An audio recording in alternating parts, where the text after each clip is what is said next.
à toutes et à tous l'équipe, j'espère que vous allez bien. C'est avec grand plaisir qu'on se retrouve aujourd'hui pour cette nouvelle vidéo, pour le résumé complet de la 4e étape du Critérium du Dauphiné 2025. Critérium du Dauphiné qui connaissait aujourd'hui son unique contre-la-montre individuel. On voit ici l'arrivée de Van Beekum, le cours de la Astana. Pour l'instant, le premier temps provisoire, c'est Tobias Foss. Contre-la-montre assez court, puisqu'il ne fait que 17,4 km, moins de 25 km, on peut dire que c'est un contre-la-montre assez court. Des contre-la-montre par exemple qui aiment bien des spécialistes comme Rémi Cavagna, qu'on voit justement à l'écran. Rémi Cavagna qui va en terminer, qui va prendre le premier temps provisoire en 21 minutes 57.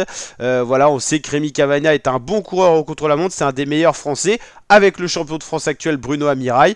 Donc Cavagna qui fait un très beau temps, 47,6 km/h de moyenne. La gagne devrait se jouer à peu près en 50 km/h de moyenne. Benjamin Thomas qui fait partie aussi des spécialistes du contre-la-montre. Chaque année on retrouve un petit peu les mêmes qui peuvent jouer le maillot de champion de France du contre-la-montre. Benjamin Thomas en fait partie. Paul Sexas, véritable espoir du cyclisme français. Pourquoi? Est-ce que c'est un jeune coureur de 18 ans qui est bon en montagne mais également bon au contre-la-montre. Donc on attend de voir ce qu'il peut donner. Coureur de gabarit assez fort, on le voit. Romain Bardet qui fait son dernier contre-la-montre de sa carrière. On le sait, il prendra sa retraite de cycliste professionnel dimanche et donc c'est son dernier contre-la-montre. Souci technique pour un coureur sur le podium, va falloir qu'il répare ça assez vite avant de s'élancer. Matteo Jorgensen qui s'élance, ça peut être un des favoris de l'étape, c'est un coureur complet, donc bon dans la discipline du contre-la-montre, l'américain. Bruno Amirail, le champion de France du contre-la-montre, le voici à l'écran. On voit ici Paul Sexas qui va passer à l'intermédiaire. Cavagna est premier à l'intermédiaire et à l'arrivée. Paul Sexas va passer juste deuxième à 8 secondes 30. Donc juste derrière, hein, à l'intermédiaire Tissot. Romain Bardet, Benjamin Thomas qui en termine assez loin. Contre-performance de Benjamin Thomas, 45 secondes derrière Cavagna. Et il ne fera pas top 10 ce soir à l'arrivée. Il y a encore pas mal de monde à passer, notamment les trois fantastiques. Pogacar, Vingegaard et surtout Remco Evenepoel qu'on attend avec impatience. Buitrago qui est en train de reprendre le coureur juste devant lui de la formation FDJ. On voit que là on a le gabarit de sprinter face au gabarit de grimpeur. C'est normal, il y a une petite côte au programme. Donc voilà, là, le temps se creuse normalement entre les deux coureurs de profils différents. Romain Bardet qui en termine assez loin pour le dernier contre-la-montre de sa carrière, on l'a dit. 1 minute derrière Rémi Cavagna, ça fera très loin pour Romain Bardet qui ne joue pas de classement général non plus. Hein. Vingegaard qui s'échauffe, Paul Sexas qui en termine, 3ème à 5,40. C'est pour l'instant Rémi Cavagna qui a le premier temps provisoire à l'arrivée. Mais on attend justement les coureurs spécialistes de la discipline. Jorgensen qui met déjà 12 secondes à Cavagna à l'intermédiaire. Jorgensen qui est le meilleur temps pour le moment sur le circuit. Le champion du monde et le champion olympique du contre-la-montre Remco Evenepoel, le gros favori de cette étape qui va s'élancer. On voit son écarteur de nez qui lui permet d'optimiser sa respiration. On voit encore Jorgensen qui est parfaitement posé sur le vélo. Vingegaard, équipier de Jorgensen qui va s'élancer. Vingegaard, il est très bon au contre-la-montre également. Remco qu'on voit à l'image. On attend le départ de Tadej Pogacar qui est très très bon au contre-la-montre. Il avait déjà battu et renversé un Tour de France, notamment Primoz Roglic qui allait remporter le Tour de France. Et c'est Pogacar qui l'avait totalement surpris sur la dernière étape, l'avant-dernière étape plutôt du Tour de France. Donc il est très bon dans cette discipline. L'arrivée de Matteo Jorgensen qui va quand même mettre 28 secondes à Rémi Cavagna. Nouveau meilleur temps provisoire à l'arrivée. Matteo Jorgensen qui détrône Rémi Cavagna. Tobias Foss, 3ème de ce pointage à l'arrivée pour l'instant, mais il y a encore du beau monde à s'élancer. Van Der Poel, on voit ici Evenepoel qui va rattraper le coureur juste devant lui. Il va le déposer. Carlos Rodriguez qui va perdre énormément de temps à l'arrivée, plus d'1 minute pour le coureur espagnol qui s'entraîne, qui se prépare pour le Tour de France. Louis Barret qui s'élance et ce qu'il va pouvoir gérer au contre-la-montre, c'est le meilleur jeune. C'est pas un spécialiste de la discipline, on va voir. Et bientôt le dernier coureur à s'élancer. Vingegaard qui dépasse également le coureur devant lui. Et Ivan Romeo, le dernier à s'élancer aujourd'hui. Le meilleur au général s'élance en dernier. C'est la tradition quand c'est un contre-la-montre qui est plus tard que la première étape. Il n'y a que les contre-la-montre inauguraux des courses à étapes où le lancement se fait des fois par hasard. Pogacar sur le circuit, Max Poul quand termine très loin, il a chuté, il fait partie des coureurs qui sont tombés aujourd'hui.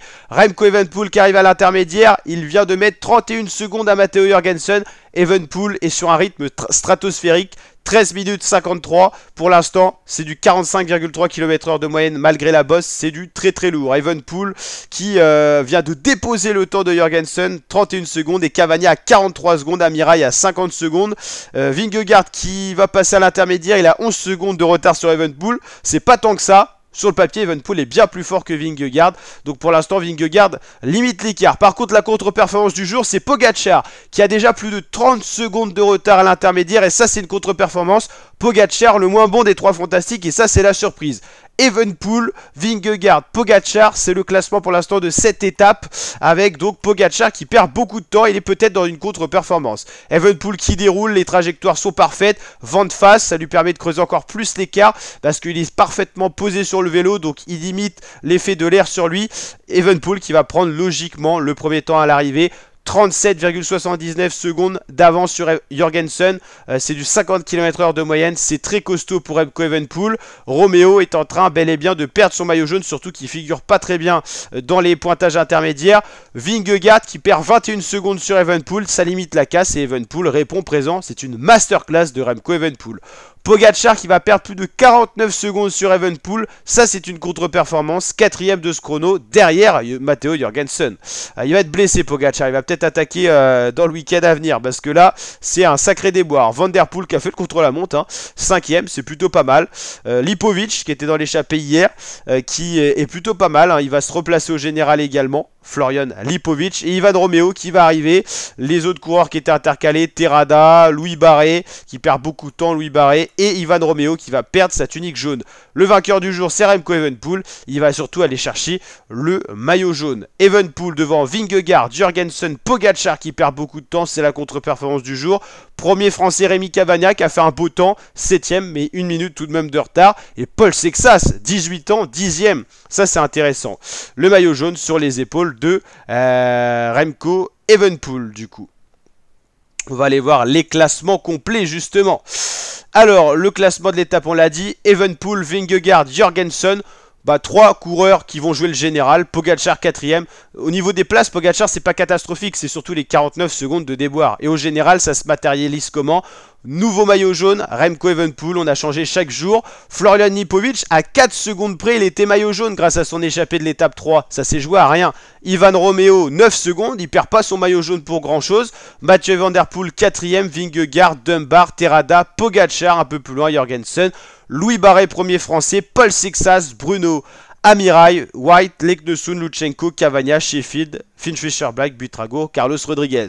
Certains favoris ont perdu gros. Carlos Rodriguez, 1,39 de retard sur Evenepoel. Lenny Martinez, 1,42. On a également d'autres coureurs relégués bien plus loin. Maximian Charman, Henrik Mas a déjà plus de 2 minutes. Emmanuel Bourman à 2,08. Donc voilà, il y a des favoris qui ont certainement perdu le Dauphiné sur ce contre-la-montre. On le savait, il y en a qui sont moins bons que d'autres. Et là, l'écart s'est vraiment creusé. Pour vous dire, lors de ce contre-la-montre, la différence entre le premier et le dernier, il y a 4 minutes 58. Rudy Mollard a perdu 5 minutes sur le premier. C'est énorme, l'écart de niveau. Donc voilà, j'espère que ce résumé vous a plu. C'est le cas, n'hésitez pas à liker, partager, vous abonner. Ciao les fratés, à très bientôt pour de prochaines vidéos. Intégrales Critérium, c'est sur la chaîne YouTube.